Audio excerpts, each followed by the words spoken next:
Selamat siang. Pada video kali ini saya akan menjelaskan tentang teori Hex-Rohlin, salah satu tugas dari perdagangan internasional. Namun sebelumnya saya akan memperkenalkan diri. Nama saya Maria Gertrudis Veka, NPM 12200012. Salah satu tugas dari mata kuliah perdagangan internasional. Langsung pada materinya, teori perdagangan internasional modern dimulai ketika ekonom Swedia yaitu Eli Hexter 1919 dan Bertil Ohlin 1933 mengemukakan penjelasan mengenai perdagangan internasional yang belum mampu dijelaskan dalam teori keunggulan komparatif. Sebelum masuk ke dalam pembahasan teori HO, tulisan ini sedikit akan mengemukakan kelemahan teori klasik yang mendorong munculnya teori HO. Teori klasik comparative advantage menjelaskan bahwa perdagangan internasional dapat terjadi karena adanya perbedaan dalam produksi of labor atau faktor produksi yang secara eksplisit dinyatakan antar negara. Selanjutnya, teori HO menyatakan pengubah perbedaan produktivitas karena jumlah atau proporsi faktor produksi yang dimiliki atau endowment faktor oleh masing-masing negara, sehingga selanjutnya menyebabkan terjadinya perbedaan harga barang yang dihasilkan. Oleh karena itu, teori modern HO ini dikenal sebagai teori proporsional faktor teori. Selanjutnya, negara-negara yang memiliki faktor produksi relatif banyak atau murah dalam memproduksinya akan melakukan spesialisasi produksi untuk kemudian mengekspor barangnya. Sebaliknya, masing-masing negara akan mengimpor barang-barang tertentu jika negara tersebut memiliki faktor produksi yang relatif langka atau mahal dalam memproduksinya. Penjelasan analisis teori HO menggunakan dua kurva. Pertama adalah kurva isocost, yaitu kurva yang melukiskan total biaya produksi sama serta total kuantitas produksi yang sama. Kurva isoquant yang melukiskan kuantitas produk yang sama. Penjelasan dengan menggunakan kedua kurva tersebut, misalnya dengan contoh angka hipotesis perdagangan antara Indonesia yang padat labor dengan Korea Selatan yang padat modal. Misalnya Indonesia mempunyai kurva isocost seperti dalam gambar di bawah ini. Pada kurva pertama yaitu negara satu atau Indonesia, di mana labor dengan nilai 75, sedangkan kapital dengan nilai 25.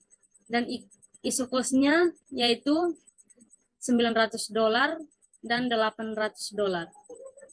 Pada kurva kedua yaitu di mana negara 2 atau Korea Selatan dengan nilai labornya 80 dan kapitalnya yaitu 30, sedangkan untuk isokosnya yaitu $800 dan $900. Dilihat pada daftar tabel tersebut, negara Indonesia dan negara Korea Selatan dengan komoditi yaitu sepatu dan televisi. Faktor produksinya sama yaitu labor dan kapital. Proses produksi yaitu sama juga yaitu labor intensif dan kapital intensif.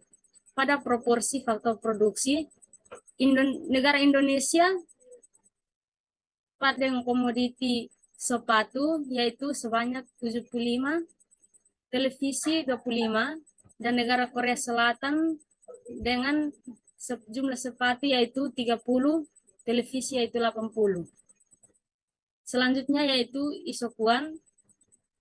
Pada negara Indonesia sepatu dengan angka 300, televisi dengan angka 90. Di negara Korea Selatan sepatu dengan angka 300, televisi dengan angka 90.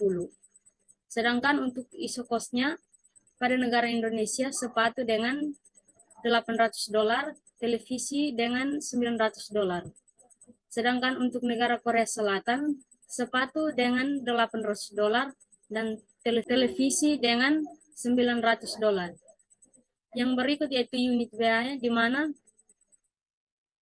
di negara Indonesia sepatu unit biayanya yaitu S2,66 atau murah, televisi yaitu $10 atau mahal. Sedangkan pada negara Korea Selatan, sepatu dengan $10 atau mahal, sedangkan televisi dengan S8,8 atau murah. Tabel di atas menggambarkan analisis manfaat perdagangan internasional yang diperoleh masing-masing negara berdasarkan teori HO. Tabel tersebut disusun dengan menggunakan asumsi 2-2-2 atau 2 negara, 2 komoditi, dan 2 faktor produksi. Sesuai dengan konsep titik singgung antara isu cost dan isu cuan, masing-masing negara cenderung memproduksi barang tertentu yang paling optimal sesuai dengan proporsi faktor produksi yang dimilikinya. Dari tabel tersebut kita dapat membuat gambaran tentang penggunaan asumsi teori HO, di mana A. Perdagangan internasional terjadi antara dua negara, atau dalam hal ini Indonesia dan Korea Selatan. B.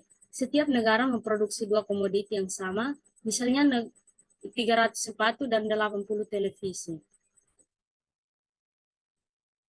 C. Setiap negara menggunakan 2 jenis faktor produksi, yaitu labor dan kapital, dengan jumlah proporsi yang berbeda. Selanjutnya adalah daftar pustaka, di mana merupakan sumber materi yang saya dapat. Sekian dan terima kasih.